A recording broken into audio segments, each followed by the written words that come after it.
Hello and welcome to the Mainly Moonology podcast. Today we're going to delve into the current astrological climate as we move from the new moon eclipse to the full moon eclipse and explain why it could be a little bit of a tricky time for some. Welcome to the Mainly Moonology podcast. I'm your host, Yasmin Boland, an award-winning astrologer and the Sunday Times best-selling author of books including Moonology and creator of the Moonology Oracle cards. My intention for this podcast is to help you understand how you can create your dream life using Mainly Moonology, the moon, as your guide. Hey everybody, it's Yasmin here. Nice for you to tune in. Thank you very much. Lovely to have you here. So this week there are several unusual astrological events occurring at the same time and they're affecting us all in different ways. So let's explore these in more detail. The first event to talk about is the fact that we recently had the solar eclipse, the new moon eclipse. That took place on April 19 in some parts of the world and on April 20 in other parts of the world. Now, a new moon eclipse is always a big deal. They are known for the fact that they are basically about getting us right back onto our right and proper path. So if you've drifted off, if you're not living the right way, if you're kind of careering towards a disaster, if you've lost track of what your soul came here to manifest, if you've got yourself involved in something toxic, a toxic relationship, a toxic job, a toxic living situation, anything like that, eclipses are kind of here to put us back onto our proper path, okay? But they can be quite tricky because the thing is, if you know something in your life isn't right, okay, if you know it's not right, but you're sort of putting up with it because you don't want change or it's easier just to stick with it or you are worried about jumping into the void of uncertainty, so it's easier just to stay where you are, that's when eclipses can be really difficult. So if you've had a really problematic last few weeks, then chances are you were stuck in something that your soul needed you to get out of. It's almost like the eclipse comes along and slaps us in the face and says, "What are you doing? You know this isn't right. You know this isn't helping you." And it comes along and a bit like ripping a Band-Aid off a very hairy arm unceremoniously, that's it and it's done. So eclipses, people can feel like, oh, it's very unexpected what happens at the time of an eclipse. But is it really? So often it's like it's the change we knew we had to have that we were avoiding. And it can even be that what happens at the time of an eclipse can be very difficult to deal with, but work out for the best because it brings about the changes we absolutely had to have. Okay, sometimes we get so far off what our soul needs we need to be on that an eclipse is a time of rectification. And also don't fear eclipses because people get scared about eclipses because of all this. But, try and think whatever's happening now is happening for my highest good.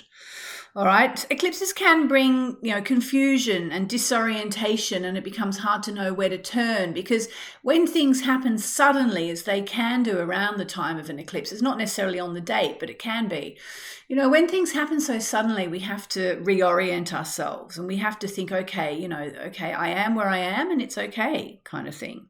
So if you're feeling a little bit lost or uncertain at the moment, the eclipse might be redirecting you onto your right path. Okay, that's really one big take-home message for you this week. Try and think, maybe I'm now headed to where I need to be. Also, be aware that the eclipse took place in the very last degree of Aries, okay? And Aries is a really fiery energy and has a tendency towards being impulsive, a bit like a kid can be very impulsive before it learns control and restraint.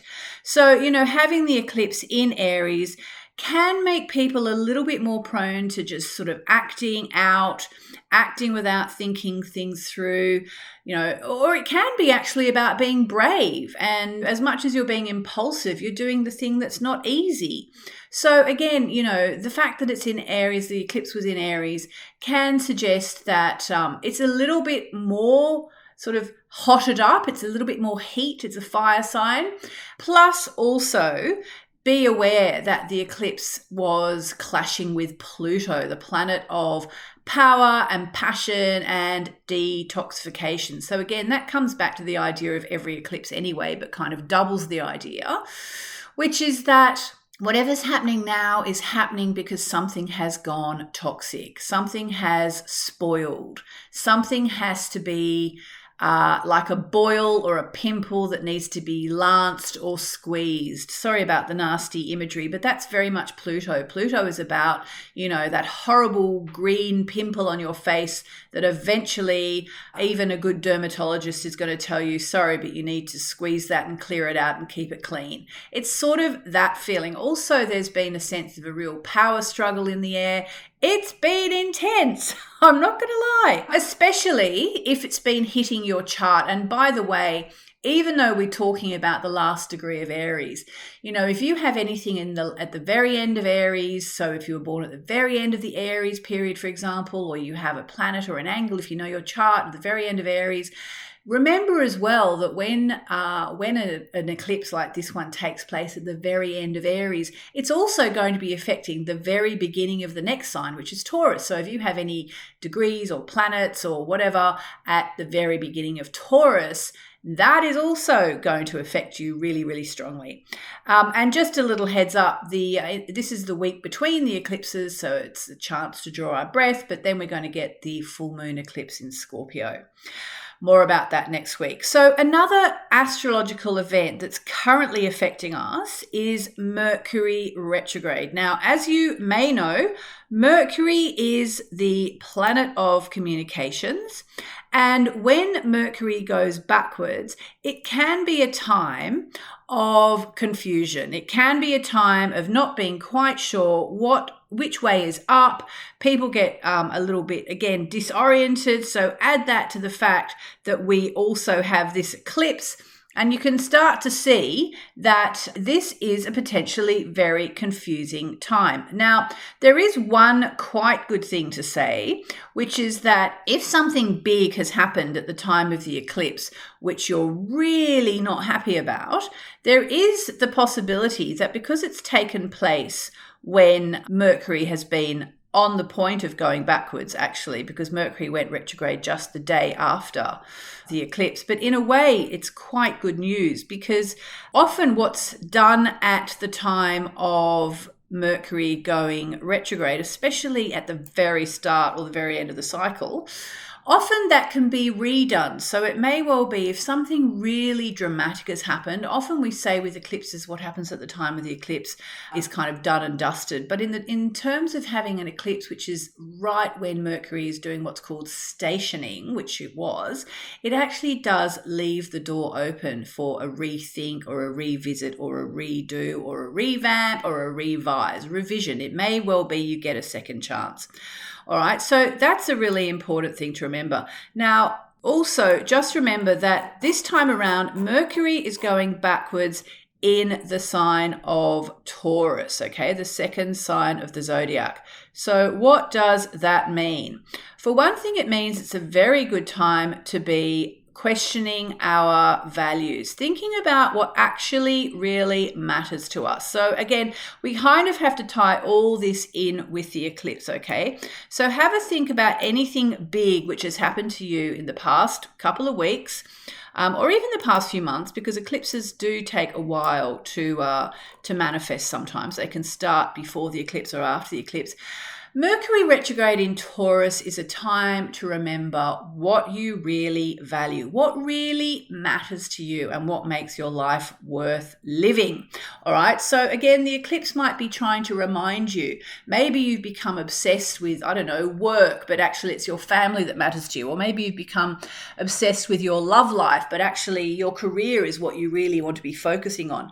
Basically, Mercury retrograde in Taurus, which is what we have now until the middle of next month, is a time to be thinking, what do I really value, and am I living my life in accordance with those values? Okay, once you work out or maybe rework out what really matters to you, it's not a big ask to bring it back into your life. Okay, Mercury in Taurus can be a time where Mercury retrograde in Taurus, I should say, can be a time where if you've wandered off the path of living a life in accordance with what you really value, it can be a time where you recalibrate and get yourself back on track. Also note that if you're having a tough time financially, Mercury retrograde in Taurus can also bring second chances to do with money and cash, property possessions, all the kind of second house things.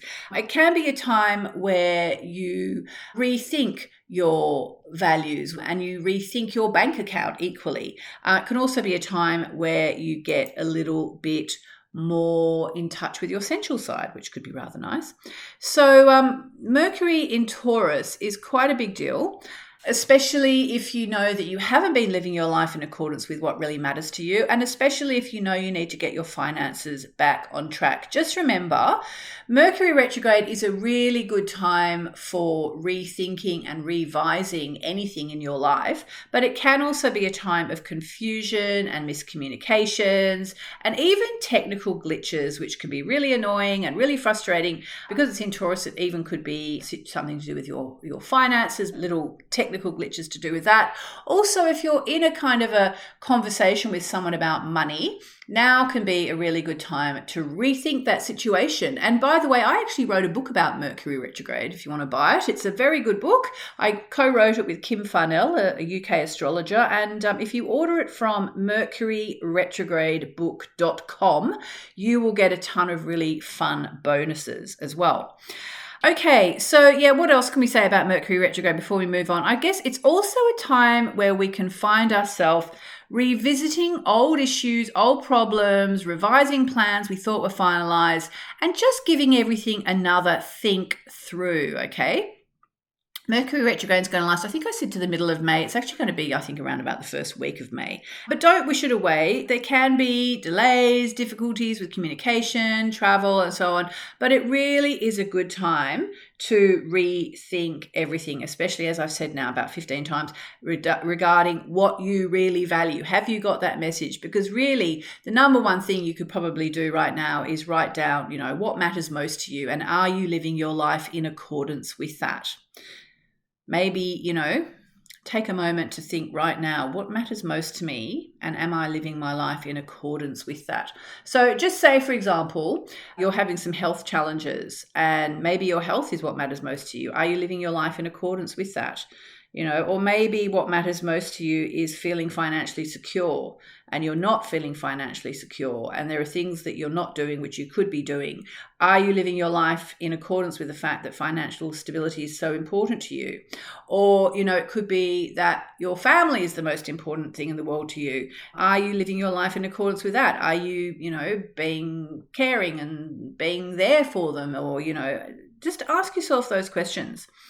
Okay, all right. So let's now break it down a little bit and go a little bit granular. Let's have a look at the planetary aspects for the week ahead, okay? So starting with Monday, we're actually having a rather nice Mercury sextile to Mars. So depending on where you are in the world, either you'll be asleep while this happens, or particularly if you're on kind of the west coast of the States, you have a chance to have some decent conversations and really kick that Mercury retrograde ball off, where you start to rediscuss the things that really matter to you. But for most of us, it's going to be about, we're going to be tuning in to Tuesday's main aspect, which is the Sun, currently in the sign of Taurus, making a harmonious sextile to Saturn, currently in the sign of Pisces. Now, when the Sun and Saturn combine, as they're doing on April 25, that's actually lovely, because it's going to help people feel more stable and secure and steady. And, what do we need during the eclipse season when everything is so tumultuous and up in the air and just a little bit crazy? All bets are off. A little bit of stability and security will go a long, long way. So have a think about about that. And, on Monday afternoon, Monday night, Tuesday afternoon, Tuesday night, depending on where you are in the world, just think about what is going to make me more secure. What can I do to feel more secure now? Not like, what's going to make me more secure is if I go off and I buy a lottery ticket and I win and then I've got $20 million in the bank, then I'm going to feel secure. Not that. Try and think of things that are practical that you can do now. Maybe it's about, you feel more secure if you're nicer to your neighbors so that or you get to know your neighbors better, because then you're going to feel more secure if you go away, or you're going to feel more secure in your home, or whatever it is. Maybe you'll feel more secure if you're nicer to your partner or your ex or whatever. What is it's going to make you feel steadier and more secure? Maybe you'll feel more steady and secure if you take up a side hustle financially. All right, so think about that.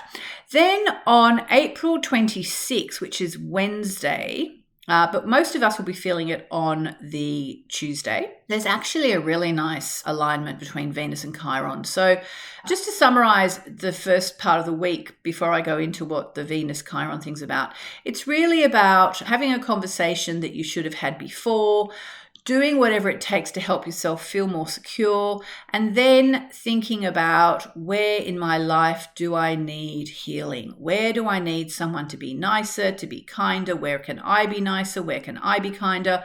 I always find the word nice, it's a bit weak, obviously. It's even like if we say to our children, be nice, be nice. Really what we need to say to them and to ourselves is, be kind, darling, be kind.